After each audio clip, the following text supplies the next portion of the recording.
Good evening, viewers. Thanks for watching tonight's weekend bilingual newscast on Spectrum Television. We open this newscast tonight with gender-based violence, as the death of a young woman is as a result of gender-based violence perpetrated by her husband has sent shock waves throughout the National Triangle. Tonight, we explore various angles as we take you to the streets of Douala to get reactions, as well as the perspective of Emile Caron Adjomu Ella, human rights defender and advocate for women's rights. And those were our top stories. Thanks again for watching tonight's newscast, which opens up in the French language with Makeda Newton. Good evening, Makeda. Bonsoir Joséphine Binzi, mesdames, messieurs, bonsoir. Ce 25 novembre est jour de célébration de la journée internationale de l'élimination de la violence à l'égard des femmes. Journée qui vise à sensibiliser le public sur les violences basées sur le genre et leur impact sur la santé physique et mentale des victimes. Au Cameroun, cette journée se célèbre dans un contexte marqué par la recrudescence des actes de violence à l'endroit des femmes. Dernier cas en date, le décès d'une femme à Douala il y a quelques jours suite au coup de son époux. La société civile dénonce ce phénomène, tout comme les femmes rencontrées dans la cité économique estiment que c'est une mort de trop. Orient Donkeng et Nono Fetui. Une mort de trop. Elles sont unanimes.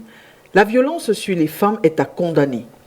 Et puis aussi, je condamne aussi les hommes qui le font. On peut corriger la femme, mais on ne peut pas battre sur la femme à mort comme si elle était quand même un serpent. Donc avec ça, vraiment, je condamne fermement ça. Moi, je pense que c'est un cas très grave. Parce que la violence faite sur les femmes ne doit plus être tolérée. Elle ne doit plus continuer. Parce que l'homme qui se met à battre sur la femme et puis elle décède, il fait non seulement de la femme les enfants, les orphelins, lui-même il devient veuf. Donc la violence contre les femmes, nous devons dire non. Et absolument non à tout ça. Ça doit stopper et on doit punir ces hommes-là qui frappent sur les femmes sans aucune raison. Il n'y a aucune raison valable qui peut permettre à ce qu'un homme tape sa femme. Oui, je ne suis pas d'accord avec ça, franchement. On vit ça au sous-quartier, au quotidiennement. Les violences qu'on fait sur les femmes, c'est pas bien du tout. Lever la main sur sa femme, c'est faire preuve de faiblesse, l'homme étant physiquement plus fort que la femme. Because a responsible man cannot beat a woman. Beating the wife already is a failure on the man's part. That's what I think. It's a failure. It's a sign of weakness because a man first is powerful than a woman, naturally. So if you are beating that woman, it means you are threatened, you are weak, you are not a strong man, and you are not responsible. So beating is not an option. Passer la condamnation, il faut prendre les solutions qui s'imposent. Dénoncer lorsque le premier coup est donné. Parler, parce que plus vous parlez, plus vous dénoncez, plus nous, la famille, sommes en mesure de vous aider. Parce qu'on ne peut pas vous aider si vous ne parlez pas, vous n'en parlez pas. Donc il faut dénoncer. Pour la première fois, elle ne doit pas cacher surtout parce que ça cause déjà ça vient à la mort. Donc elle ne doit pas cacher. Elle doit s'exprimer. Soit elle vient vers moi, soit elle vient vers la famille, soit la famille de son mari, elle pose son problème. Si on n'essaye pas d'arranger, elle divorce. Le mariage, oui, mais pas à tous les prix. You will never see a woman that died because she is single. But most women that end up in such marriages, either they will die or most of them, there are some that end up dying. So for me, it's better they separate. Si elle est violentée plusieurs fois, nous allons faire recours à la justice pour juger cette affaire. Face à certains comportements, le volet santé ne doit pas être négligé. Si, malgré le fait que je lui demande de dénoncer, qu'elle continue, vraiment, c'est que même le problème doit être psychologique. Ça veut dire qu'elle-même, c'est que le mari, il a une influence psychologique sur elle. Toutefois, il y en a qui pensent que les morceaux peuvent être recollés après la violence. Ce que je peux faire, c'est de prendre ma fille d'abord et lui mettre là pour un repos. Et puis quand l'homme viendra, je vais lui donner les directives à suivre par rapport à cela. Donc je préfère d'abord lui enlever, lui mettre là, lui donner les conseils. Et si son mari l'aime bien, il viendra pour qu'on puisse s'entendre et gérer. Rien ne peut justifier un acte de violence dans un cadre dédié à l'amour. Une femme est décédée suite au coup de son mari. On ne le dira jamais assez, il faut dénoncer tout acte de violence et quitter le navire lorsqu'il est encore temps. Et face à cette situation, que fait la Commission des droits de l'homme au Cameroun face justement à la récurrence des actes de violence qui aboutissent au meurtre? Voyons donc notamment joint au téléphone Émilie Carole Adjomo est là, elle est cadre à la Commission des droits de l'homme, point focal JAR. Nous vous proposons de l'écouter. Depuis le début de l'année 2023, la Commission des droits de l'homme du Cameroun a répertorié plus d'une centaine de cas de violence basés sur le genre,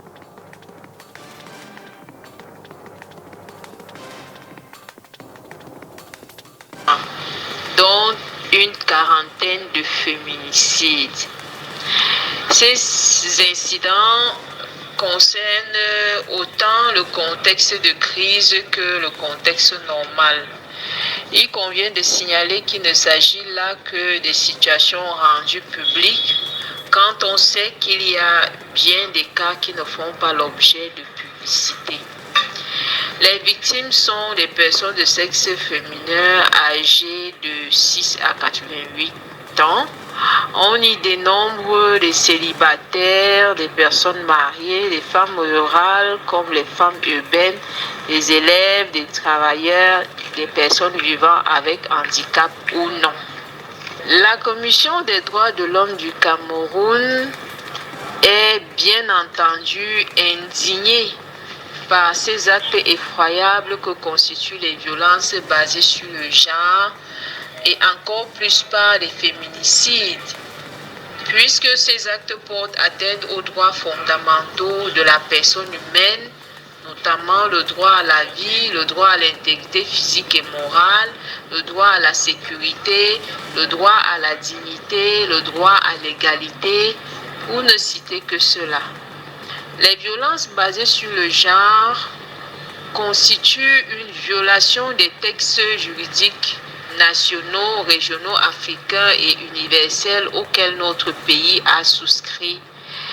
Nous pouvons citer par exemple la Constitution, le Code pénal, la Charte africaine des droits de l'homme et des peuples, le Pacte international des droits civils et politiques, le protocole à la Charte africaine des droits de l'homme relatif aux droits des femmes, la Convention internationale contre les discriminations faites aux femmes.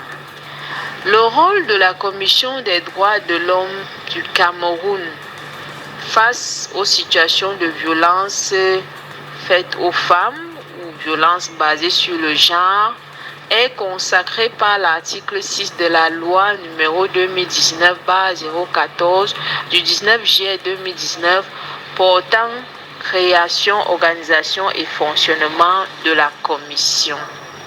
Cet article stipule que la commission contribue au renforcement de l'état de droit et à la lutte contre l'impunité dans le domaine des droits de l'homme à travers le suivi de la situation des droits de l'homme, l'autosaisine pour toute allégation de violation des droits de l'homme, le conseil et l'assistance aux victimes.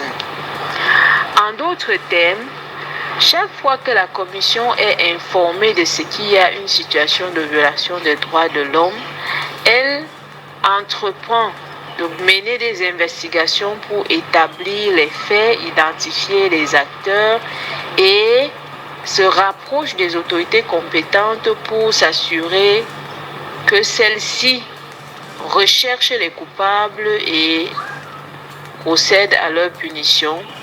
La commission assiste et accompagne les victimes afin que celles-ci accèdent à la réparation. Puisque dans la plupart des cas, les violences basées sur le genre sont constitutives des infractions pénales, on comprend très bien que la commission n'est pas celle-là qui punit à proprement parler, mais elle mène des investigations et entoure des garanties pour que les contrevenants soient recherchés, identifiés et conduits devant les autorités pour que ceci soit sanctionné. Elle accompagne les victimes lorsque celles-ci éprouvent des difficultés à obtenir justice, à obtenir réparation devant les instances habilitées en la matière. Cette information qui nous parvient à l'instant, avant de parler des droits de l'homme, en dépit de l'interdiction par le sous-préfet de Kribi 2 du Congrès national du PCRN, Cabral Libi, le président national du Parti camerounais pour la réconciliation nationale, annonce dans une déclaration publiée ce 25 novembre 2023 qu'il maintient les assises de son parti et invite les militants à se mobiliser pour se rendre à Kribi à la date indiquée. Il prend à témoin l'opinion nationale et internationale sur les risques et les conséquences graves que peuvent entraîner une affliction populaire de cette ampleur et une atteinte aussi flagrante à la liberté de se réunir, consacrée par les lois de la République et les engagements internationaux pris par l'État du Cameroun. Nous y reviendrons. Où en est-on justement avec la situation des droits de l'homme dans notre pays? La courbe va croissante. L'on note une augmentation de cas de violation des droits de l'homme, en ce qui concerne les meurtres. Dans le rapport produit par l'ONG Un Monde à Venir, l'on dénombre par exemple près de 300 personnes décédées dans le nord-ouest et le sud-ouest. Là-bas, kidnapping, demande de rançon et même exécution sommaire augmentent au fil du temps. De juillet à septembre 2023 notamment, les chiffres font état de 271 victimes civiles, 22 Boko Haram, 67 issus des groupes armés non gouvernementaux, 666 cas d'arrestation et détention arbitraire dans le Nozo. Une conférence de presse pour présenter le rapport du troisième trimestre 2023 sur la situation des droits de l'homme a eu lieu le 24 novembre à Douala. La presse est d'ailleurs accusée de ne pas faire suffisamment son travail de relais. Nous vous proposons d'écouter Philippe Nanga, le coordonnateur de l'ONG Un Monde à Venir, au micro d'Orian Donkeng et de Nono Fetué. Nos rapports, je l'avais dit ici déjà, sont déposés au Premier ministre, au ministre de la Défense, tout le reste, au ministre de la Justice. Nous avons reçu un courrier du ministre de la Défense qui accuse de réception de notre document et nous encourage à poursuivre notre travail de collecte. Ça, je vous le dis parce que ça nous a un peu surpris, mais au moins, on n'a pas contesté. Donc, nous avons le courrier. Le ministre de la Défense n'a pas contesté une seule information produite dans notre rapport. Il a pris acte des informations et a recommandé à l'organisation de continuer à faire son travail de collecte. Nous espérons que on prend avec cette lettre-là, avec, j'ai envie de dire, sincérité également. Donc, maintenant, est-ce que dans les faits, il y a une modification de comportement? Malheureusement, nous ne percevons pas beaucoup, n'est-ce pas, une modification de comportement. Parce que vous allez voir dans le rapport qu'il y a une augmentation des cas de violation, notamment en ce qui concerne les meurtres et les arrestations. Vous allez voir qu'on a une nette augmentation par rapport au trimestre dernier. Nous sommes aujourd'hui à un peu plus de 300 personnes décédées dans les régions du nord-ouest et du sud-ouest. C'est peut-être en diminution par rapport à l'année dernière, mais ça montre que le conflit perdure et persiste. Et nous avons suivi le passage du Cameroun à l'examen périodique universel à Genève il y a quelques jours. Et on a vu que le Cameroun se défile sur toutes les accusations dont le gouvernement du Cameroun se défile sur toutes les accusations dont il fait l'objet. Et donc, ils se sont défendus que tout va bien dans le nord-ouest et le sud-ouest. Ils se sont défendus que les dernières élections, tout s'est bien passé, le contentieux a été vidé, tout va bien en matière de démocratie et droits de l'homme. Pour le Cameroun, pour le gouvernement du Cameroun, tout semble aller bien. Mais sauf qu'à la suite de leur passage, il y a quand même 110 pays qui ont fait des recommandations allant dans le sens de demander au Cameroun d'améliorer les conditions de vie des gens, d'améliorer les conditions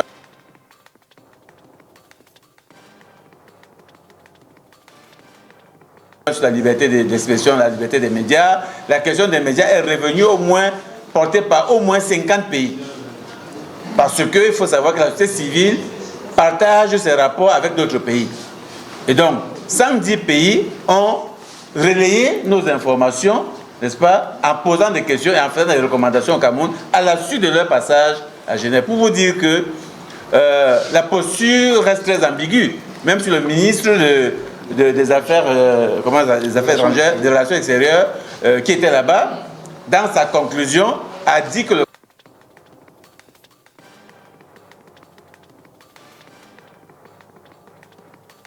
Cameroun va prendre en compte les recommandations qui sont faites, n'est-ce pas, par les États et autres.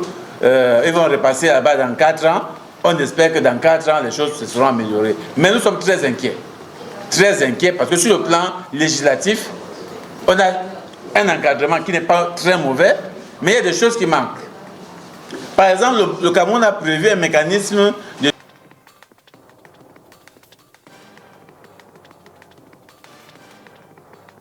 suivi des violations, de la torture dans les lieux de détention. Mais ce n'est pas mis en place. Vous le savez tous. Les peines alternatives sont prévues dans la législation du Cameroun, mais ce n'est pas mis en place. On le sait tous. Donc il y a beaucoup de choses qui existent, mais qui ne sont pas mises en application. To our magazine report, still in line with human rights violations in the northwest and southwest regions. On this brief, Mr. Passy Christopher Doba, Deputy Mayor of Balikumat, is no more. The deceased is said to have been abducted during the burial ceremony of his younger brother, and his abductees demanded a ransom of 20 million CFA francs. The family, however, collaborated with 3 million CFA, which wasn't deemed enough. His mortal remains were found this morning. May his soul rest in peace. Onto this magazine report, in Douala 5 municipality has one of the most beautiful amusement parks in Douala. Follow this report as you get to discover more leisure sites.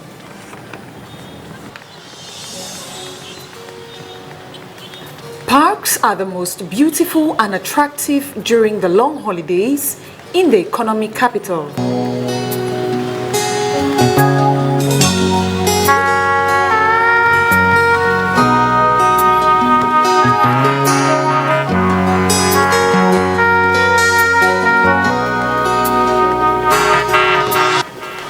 The bright sun on a Saturday makes it agreeable for visitors and lovers of nature.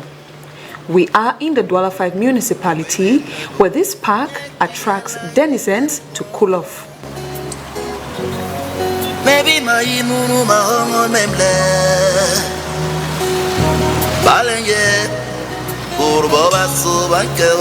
While this area has been reserved for attraction and relaxation, some passers-by don't make use of the pavements.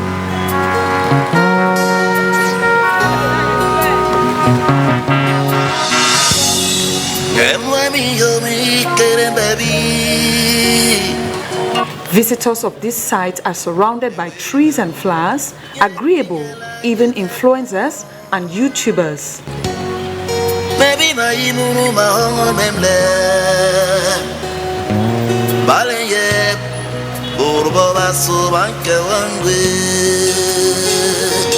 At night, it lights up and transitions into another world, with lovers and friends enjoying the environment.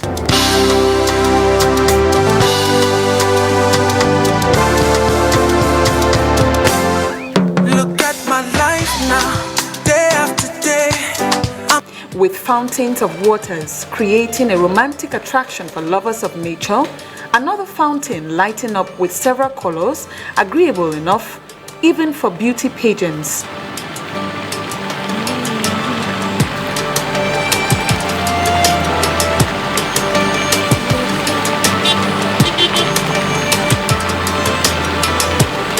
Endroit bien aménagé. Bravo déjà à la mairie qui It is a well-kept environment, and big ups to the council, which is greatly involved in this project.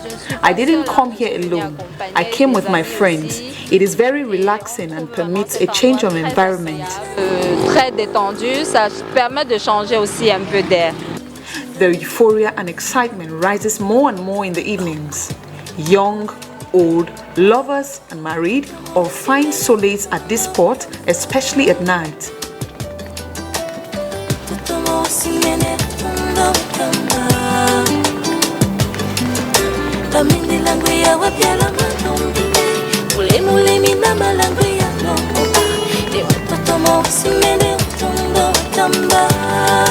Families and children also find it pleasurable to spend time with family. Nous sommes venus ici pour se détendre parce que l'air passe. We came here to relax because it is airy and it is beautiful everywhere. Donc nous sommes venus prendre un peu de l'air. I feel good. The environment is so calm and cool. Enough fresh air. Everything is talking about it, and I'm very happy to be here and to sit here, seeing people coming here, like having fun, having cold head, having cold time. I'm very happy. Thank you. The flowers and natural environment makes holidays exciting in the Douala 5 municipality. As such, many treasure the long holidays at this environment.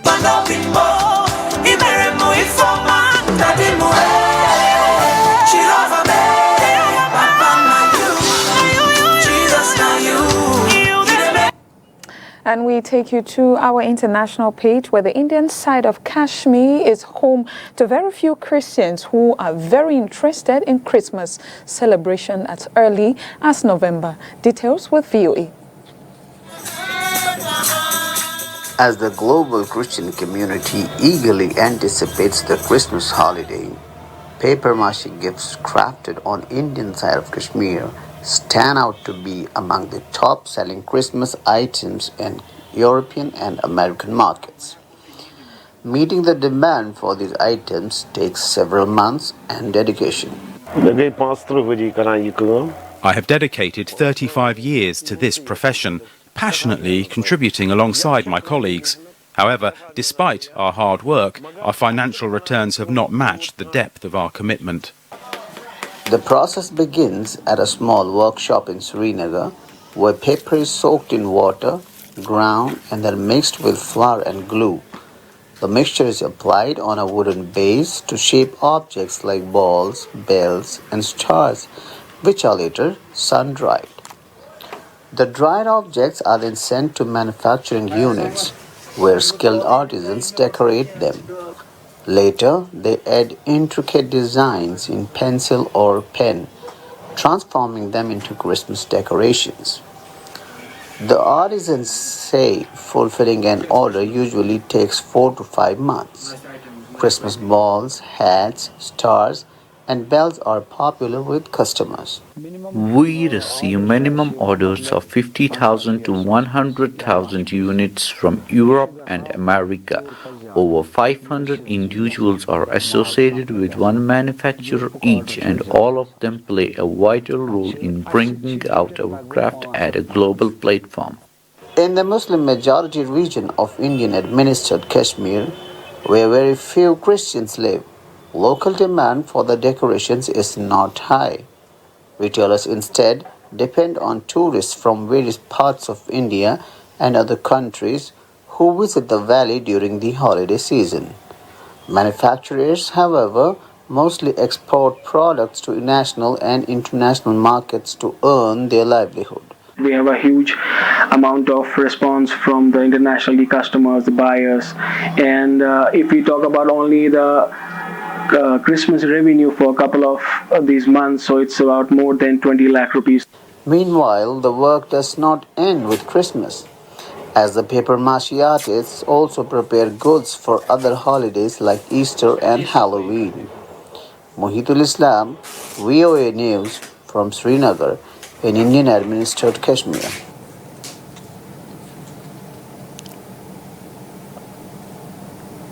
And now in sports, a new technology has been developed to help facilitate communication with athletes with hearing deficiency. Tested by the Cameroon National Deaf Team in Malaysia, this team is expected to bridge the communication gap between athletes and coaches. Oni Ladonet tells us more. Communication is a vital aspect of sports as it enables players and coaches share information, strategies, and even emotions. However, for deaf athletes, this is a major challenge as they often face barriers and discrimination in accessing sports opportunities and facilities. Echo Sport is helping to bridge this gap. It's a new way for deaf and hearing impaired children to practice sport. And EcoSport is a project created in relation to a problem we face.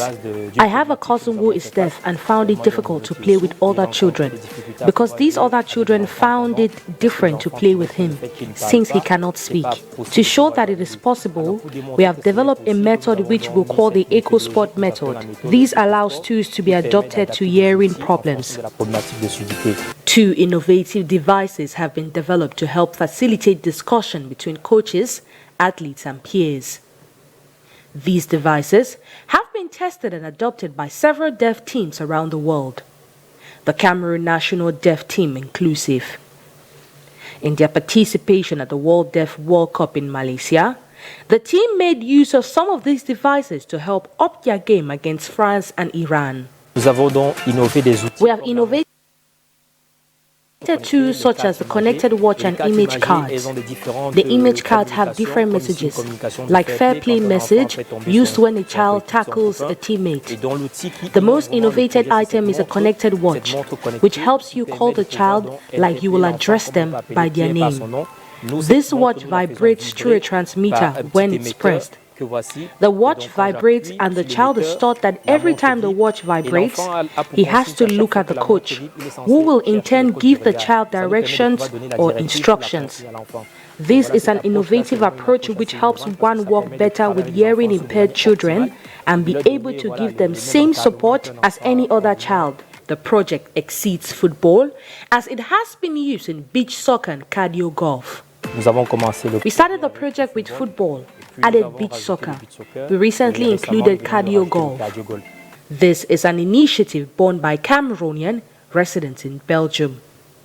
EcoSport has also been recognized by the Belgian Football Union, receiving the Come Together Awards.